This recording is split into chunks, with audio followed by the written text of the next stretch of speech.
Welcome back. And this video is one that I took to get some Instagram reels for doing my Instagram. But instead of deleting it, I thought, well, I'll just throw it up on my YouTube because a lot of people will be interested in seeing the discovery right through in this dry riverbed and just how it performs with the skinnies and one diff lock.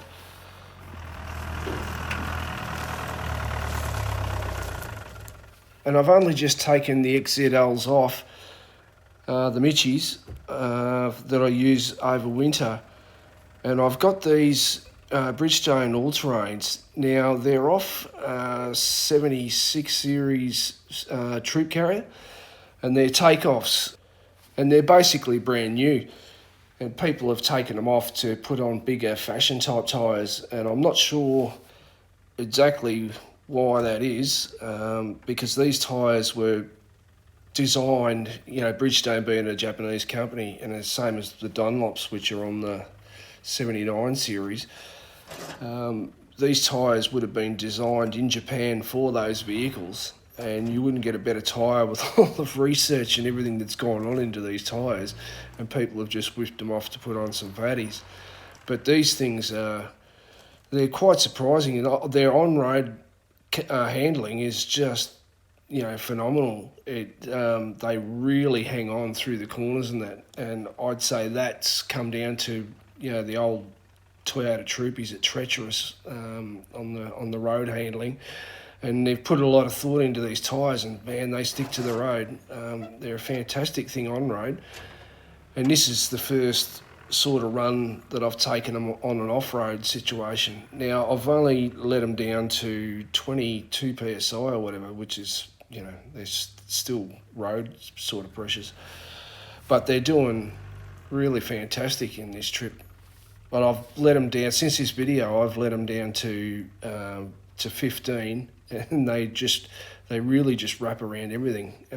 They're a really good all-terrain tyre. And you can see here the old disco's doing pretty easy on all this sort of stuff, even those step-ups on that first bit there. That's all in a day's work for the disco. Just being a real agile vehicle and pretty light as well. It just steps up over that no problem. A lot of heavier vehicles, anyone with sort of bigger, heavier vehicles would know that with tyres like this on, they're not an aggressive sort of tyre, and the soft, sandy banks that it's going up on, a lot of the heavier vehicles would be spinning tyres and ripping stuff up on the same stuff, trying to get that weight up over that sort of step. But it really emphasises how good the discovery is on this sort of thing. And you could just see there, coming off that bank, how it lifted the front passenger side wheel. And the reason for that is that the shock absorbers on the front are still standard. Like, there's no expensive, huge dollar suspension modifications or whatever going on with the old disco. It's all been done for virtually nothing. And the reason that's lifting the wheel like it is it's got very little drip because there's so little travel in those front shock absorbers. And as I've said before during the other videos, the old discos can be picked up for next to nothing, and they don't need that much modification to be a really serious off-road vehicle.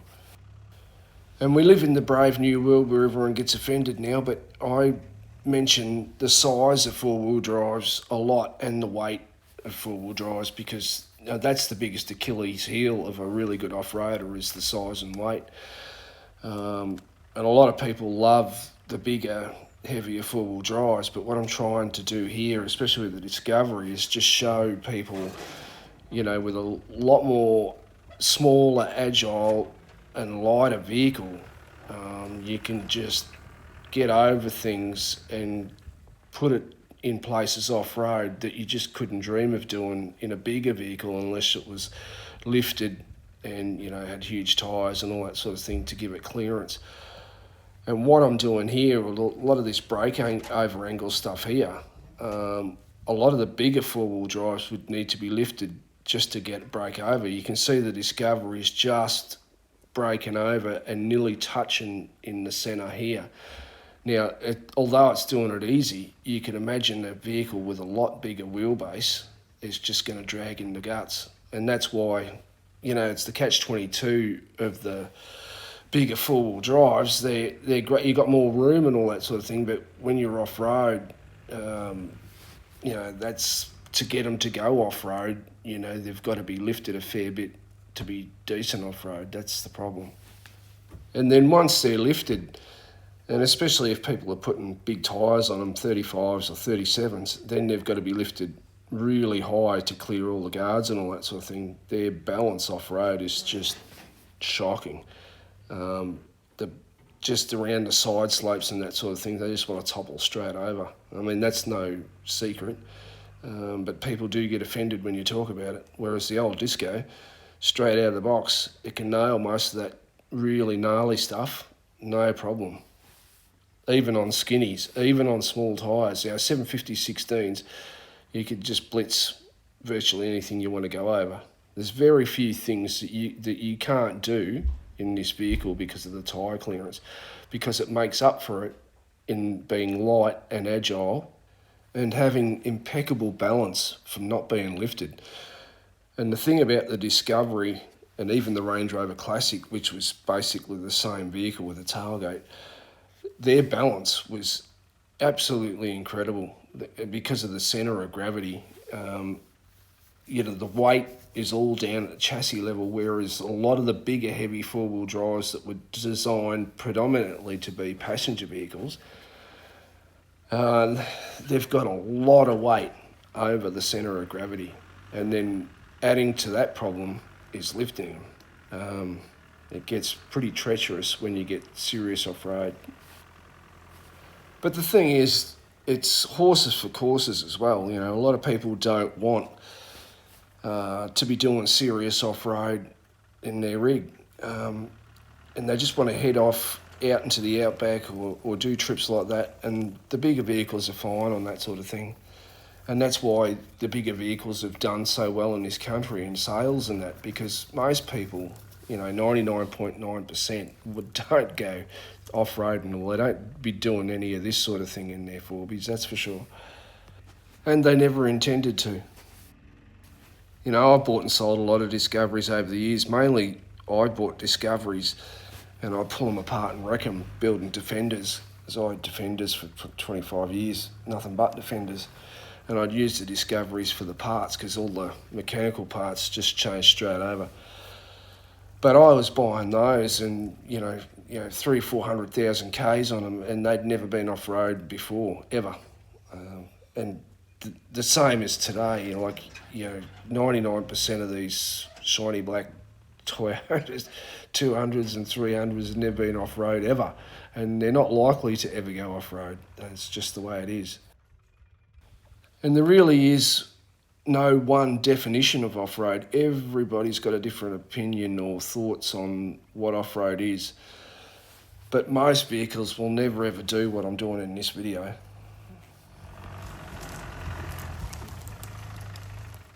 And what's absolutely amazing about this is this vehicle doesn't owe me 10 grand and it's got 570,000 Ks. It's a daily driver at the moment.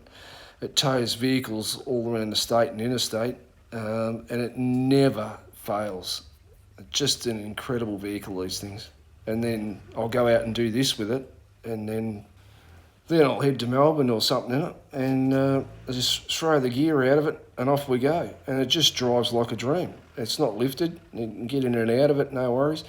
And then when you're in town, it's not a problem. You can just park wherever you like. You can see out of it. It's quite easy to reverse park and get in anywhere you like. Even run over some trees like I'm doing here. But you can see out of it absolutely perfectly for driving around town as well. And I've had to not do any modifications to do all those things in the one day.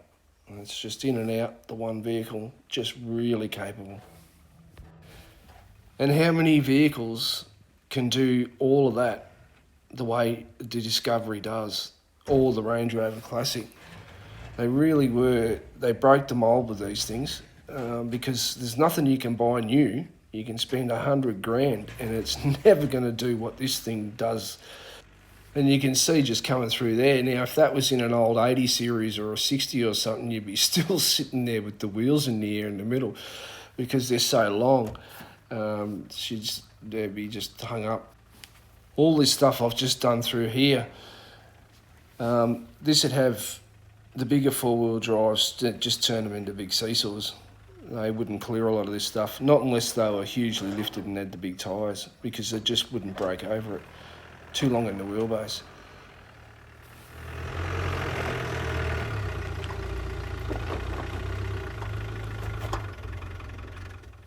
Another huge advantage that Land Rover had over the other four-wheel drive makers is that in about 1984, I think it was, they went to ZF Vorth in Europe, transmission maker, and the 422 HP 4-speed that ZF made, and it was in BMWs and that as well, they went and they changed the gearing and they set it up for Land Rovers for off-road with low range and all that sort of stuff. And the automatics are just absolutely unbelievable off-road. Now, that's something that all the Jap gear missed out on, because all the Jap stuff around the same time had really treacherous autos in them. They didn't like off-roading for a start, and they'd cook and blow up. But what they were really bad for is you couldn't pull them up on downhills and stuff like that, especially with the weight of the big Jap stuff and heading down really steep stuff in the high country. You get the brakes red hot trying to pull a big bus up, because the gearing was just treacherous, because all the Japs done was they just pulled the autos out of trucks and cars and just threw them into their version of four-wheel drives, and they just weren't set up for it. I think they're a little bit better now as in gearing wise, but you still hear a lot of stuff around where they're frying the automatics. One of the things that people have probably picked up already by watching me go in and out of this dry creek bed is that the turn and circle on these things is really, really good. And this is another one of the big downfalls of the bigger gear, is they're really hard to manoeuvre. They're a big passenger vehicle, and in spots like this, it's 3-point, 5-point, 6-point turns to get around. And, it's no different than having a short wheelbase Land Rover Defender and then jumping into a 130 long wheelbase Defender and trying to do the same thing. It's just not on. It's nowhere near as easy. And a lot of the bigger Jap four-wheel drives, I think they're 128 inch in the wheelbase, and that's only 2 inches difference to a 130 long wheelbase Defender. So, when you look at it like that, they are a very, very big vehicle in the wheelbase. And I mean, that's going to be absolutely no surprise to anyone that owns one of those vehicles, how hard they are to manoeuvre off-road. I mean, that's why when they turn them into competition vehicles, they virtually throw everything away but the badge. They cut them down, they shorten them, they lighten them up. There's a fair bit of work in getting a big vehicle to do some serious off-road.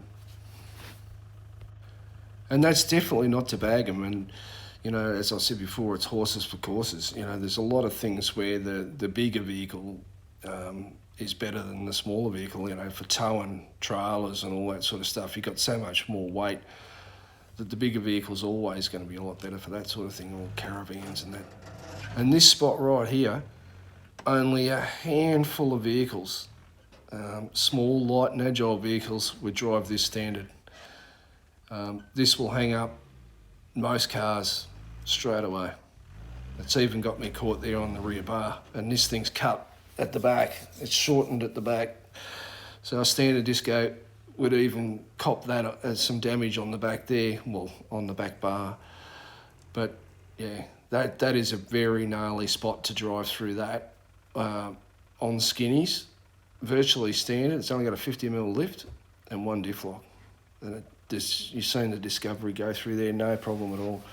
The only thing this has got is I've put in some EFS extreme shock absorbers, which I've had laying around for probably 10 or 15 years. They're off another vehicle. They were spares for another vehicle. I had a Defender that I travelled around Australia in. and they were sitting on the shelf, and I thought, well, I'll throw them in this. So I made up some top brackets and fitted them into the Discovery. The only other modification being an extended rear brake line instead of using it as a check strap, because the thing travels so fast. It's always a great workout out setting up the camera, trying to work out the shots and what's going to be half decent, in and out of the car all the time, that's for sure. And the other thing that's non-negotiable in a really good off-road vehicle or a four-wheel drive, something you're going to do a lot of travelling in, is it has to be good on fuel. And these Land Rover Discoveries with the TDIs are absolutely incredible. 30 years ago, they were getting 9 to 10 litres per 100 Ks. And a lot of the Jap stuff's still not getting that now, 30 years on. And, you know, for travelling, this is why they were like number one choice. The TDIs were like number one choice in overlanding across the world for decades. Because you could just drive forever on your tank of fuel. You know, people say, you know, I've heard the argument, just put bigger tanks and all this sort of stuff, you know, they end up with four-wheel drives that weigh 45 tonne. Yeah, you can put bigger tanks, but you're losing all that room, you've got all that weight. It's just, you know, you put a long-range tank in the rear. So this has got a 120 litre long-range tank in the rear, and I got a couple of jerry cans up the top.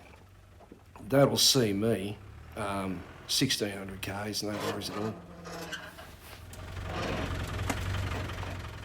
And I'm really in no rush to put a front diff lock in the Disco. I've always had all my four-wheel drives pretty much been twin locked. You know, after the probably first 5 years of owning four-wheel drives, everything's been twin locked.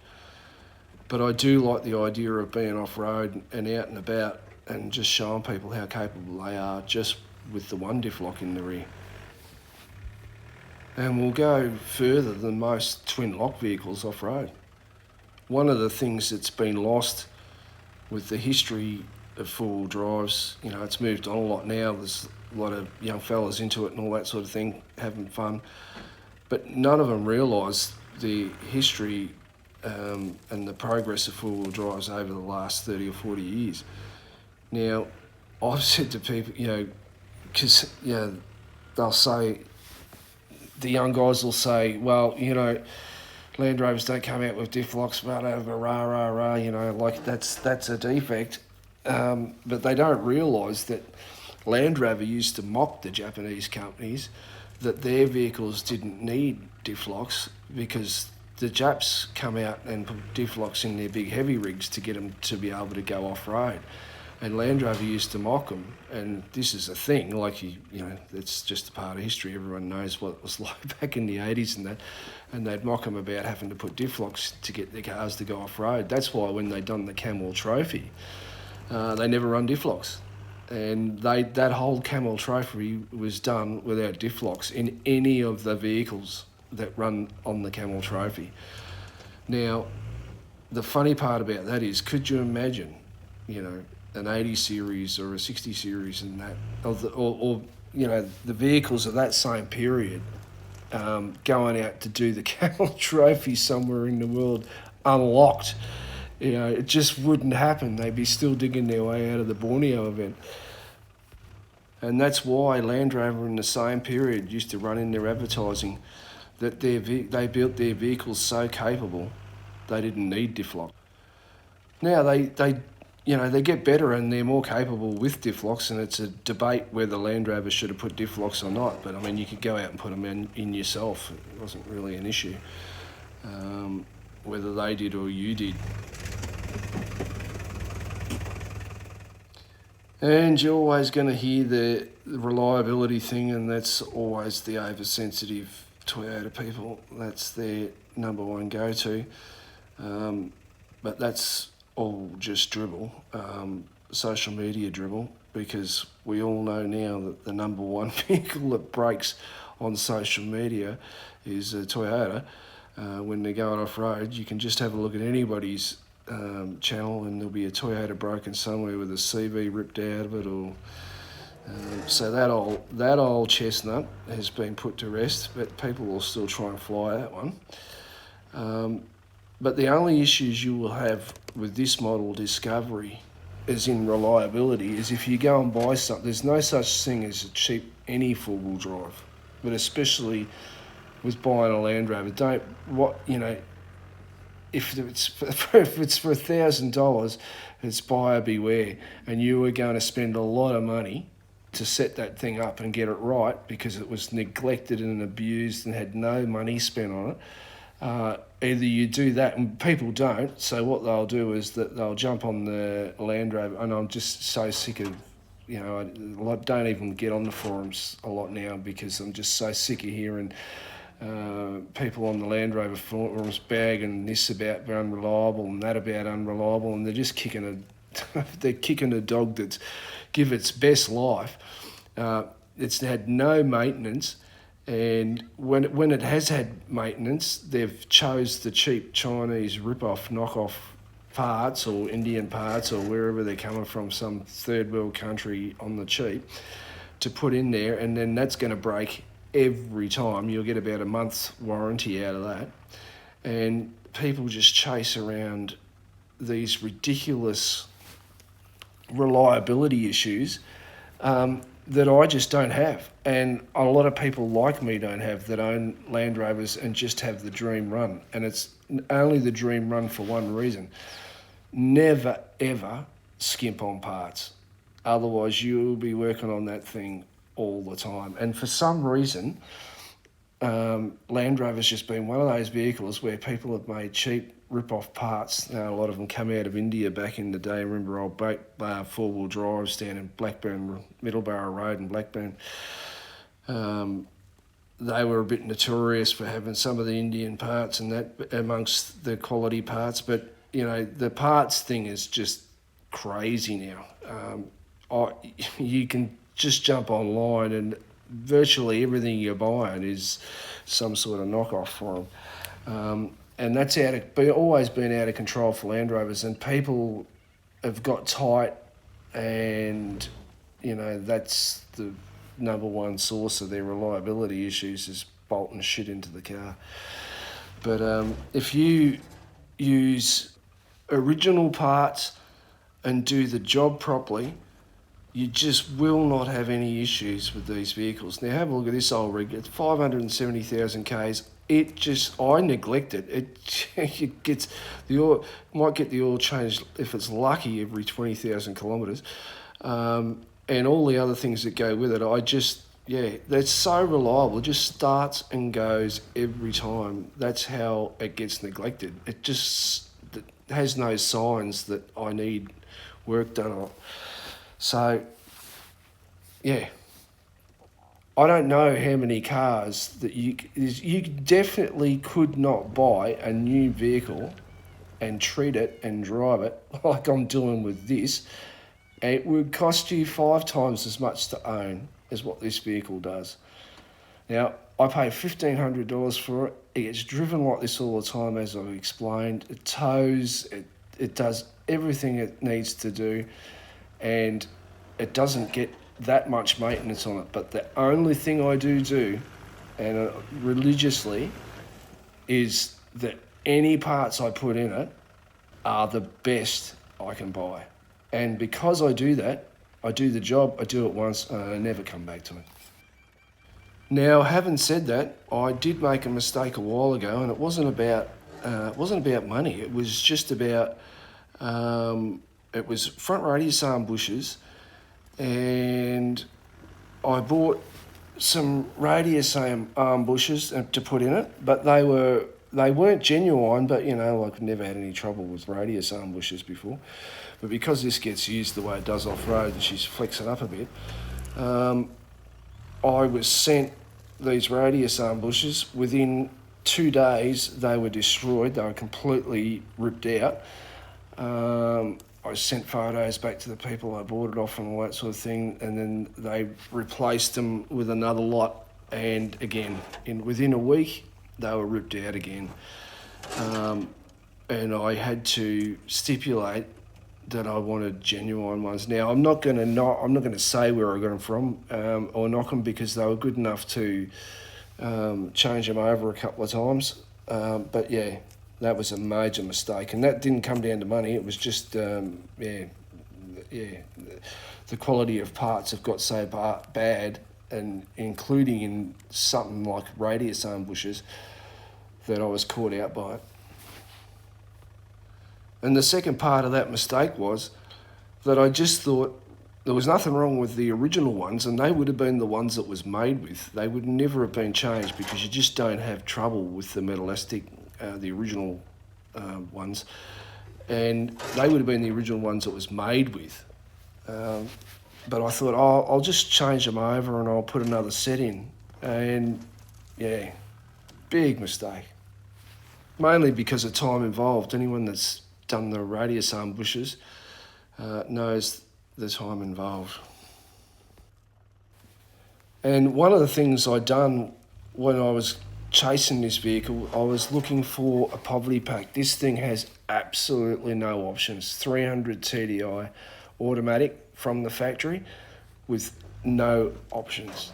And the reason I done that is because it doesn't matter what brand of vehicle you drive, once they get old and they're full of options, that's just a recipe for shit that don't work. And for anybody that's chasing a classic four-wheel drive that wants to do some serious off-road, and they don't want to, buy something new and do massive amounts of modifications, but they just want to buy a classic four-wheel drive and do some serious off-road, that's my number one tip. Buy the thing with the least options. And all along this dry creek bed, you can see the way I've been tackling this is I'm trying not to tear it up. It's pretty soft ground. All these ledges are pretty soft ground. And I'm trying to just ease up them. I probably should add the tyre pressure down just a little bit more. But you can see the Discovery's doing it pretty easy. And this is, I don't want to upset the farmer here and start ripping up all these banks and all that sort of thing. So I'm just treading lightly. No rooster tails and full throttle. You can really see how you could end up being a seesaw on some of these ledges, with a bigger, longer four-wheel drive.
So the moral to the story is, don't skimp, buy the best one you can find, and they will never give you trouble, and put the best parts you can get in there, and find someone decent to do the job.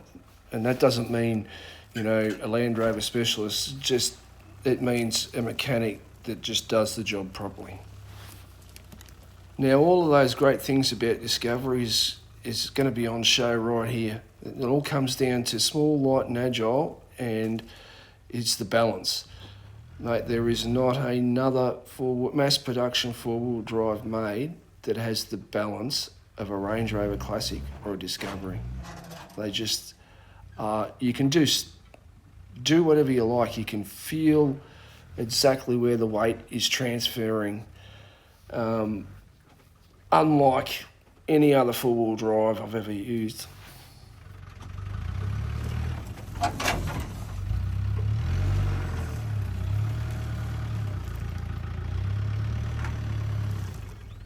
And for people that just want a four-wheel drive to go out the bush and have some fun, there really is nothing built before or since that's as good as these vehicles. You've got the on-road comfort and road holding, and you can do this with them all day long. You know, and the question is, you know, would I own a Defender to travel around Australia or the Discovery? Like I would, you know, for travelling for two people, you would just have the Discovery every day of the week. But the Defender's got it over the Discovery in one way, and especially the 110, is that they load modular, and because they load modular, you can just get so much gear in them for doing, you know, around Australia trips.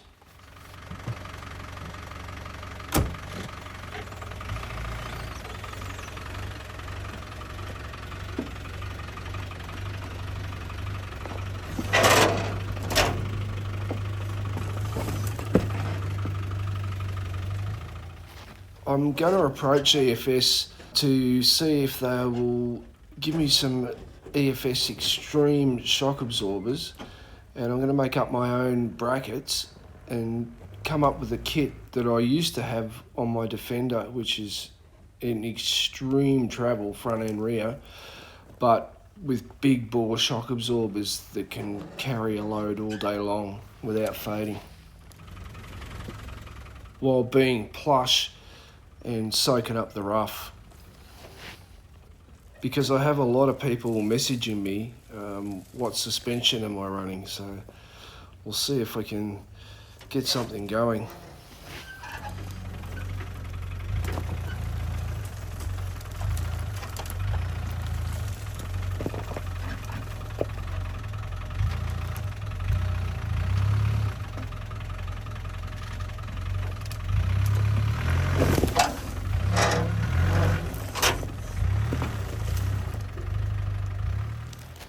And the Discovery can be a little bit deceptive when you're watching it on just what sort of angle you're on.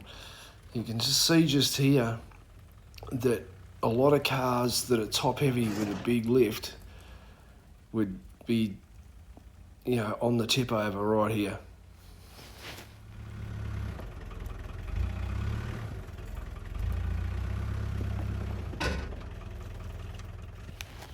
And you can see the natural reaction is to put the arm out the window to hold yourself up when you think you're going over.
As I was saying before about the Auto and Land Rover changing the ratios with ZF, they work really good off-road, but they can be stuffed up by putting bigger tyres on it. They get a bit quick downhill and they're hard to pull up once you're on 33s. You really need to start changing your transfer case ratio or your diff centre.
The thing I really enjoy about the Discovery is, you know, there's a lot of getting in and out with the filming, but I can't think of another vehicle which, you know, I'm out in this thing, I'm testing it and pushing it to its limits.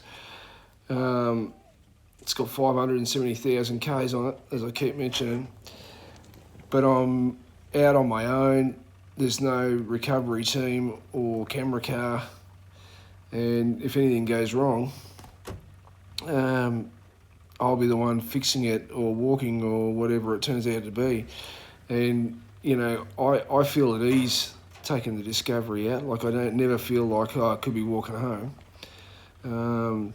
You can have some touch and go times where you get pretty stuck or wedged in somewhere where you think, this is going to be interesting getting out of this.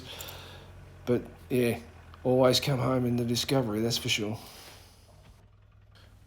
I just really hope that some people get something out of this video, because it's not, normally you don't get to see the car work as clearly in an open space like this and just mucking about doing what it's doing. And a lot of people can pick up the car's behaviour, just how easy it's doing it, or looking at the approach and departures, and can work out that not all four-wheel drives could do the same.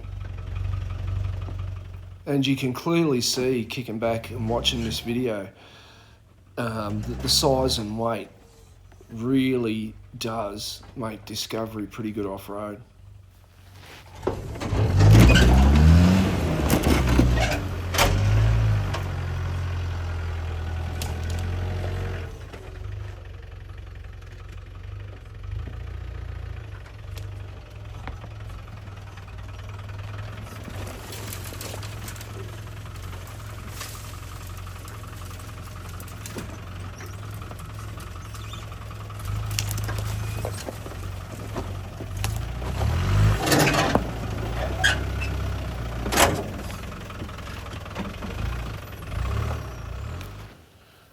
Watching the video myself, I really need to make up some sort of neoprene insert for the inside of that rear spring, because it's quite annoying listening to it relocating and dislocating. But it's funny, in the car you get so used to it you don't hear it.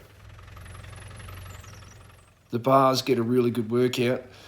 They get used as bulldozer and rubbed up against things, but the great thing about being sand glow all over is that it just gets a touch up every now and then.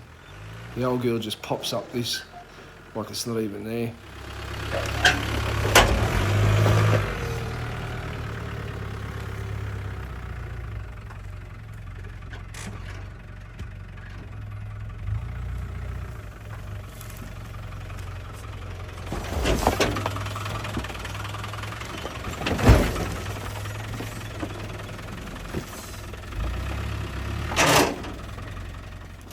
I've got a couple of more real videos which I might actually put up on the YouTube as well. More interesting, they're out in the goldfields in central Victoria, but the same thing in the really water rushed erosion type areas, just in and out of the climbs. But it's really picturesque, out in the scrub and around all the old gold diggings, climbing all the old mullock heaps and that sort of thing in amongst the trees. It's quite nice. I will actually put it up. And I've got the drone following really tight in around all the trees and through all the erosion areas. It follows the Discovery quite nicely.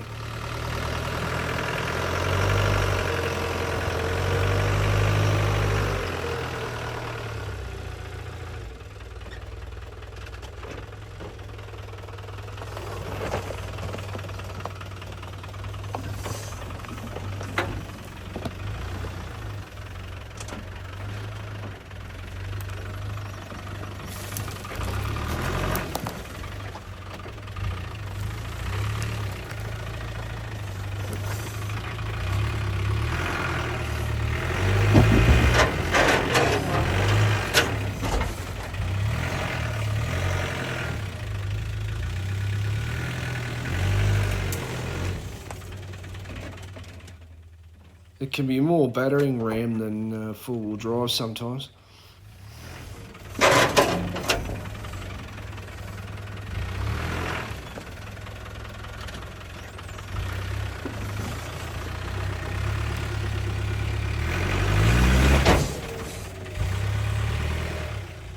You can see here I'm very close to turning it into a seesaw, right on the limit of its breakover.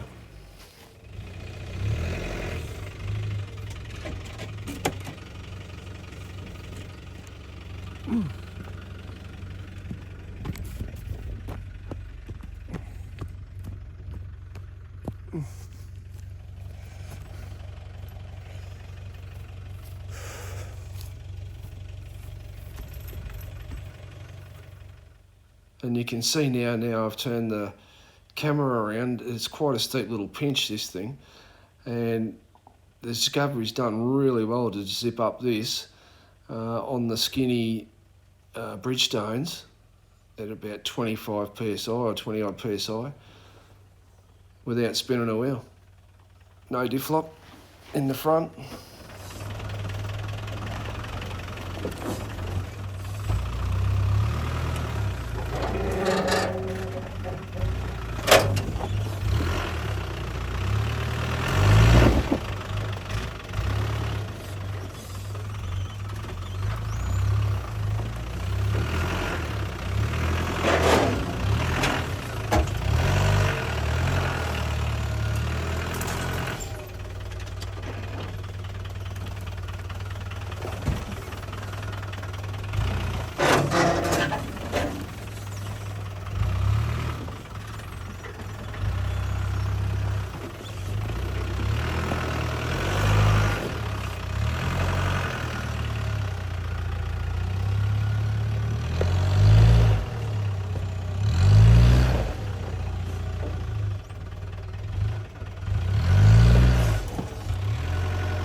And you can see here it really is game over for longer wheelbases.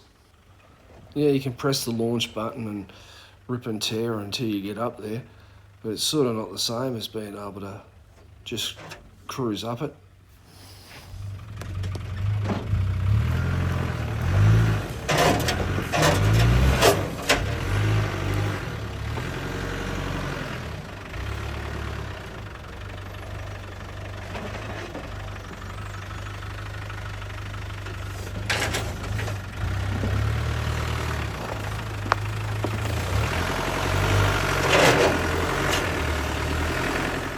And it's just as well I didn't press launch, because here comes the farmer. Thanks for watching. I hope some people got something out of it. I mean, I know it's not a trip to anywhere and it's not the most scenic thing, but you can definitely see how well the Discovery takes the off-road.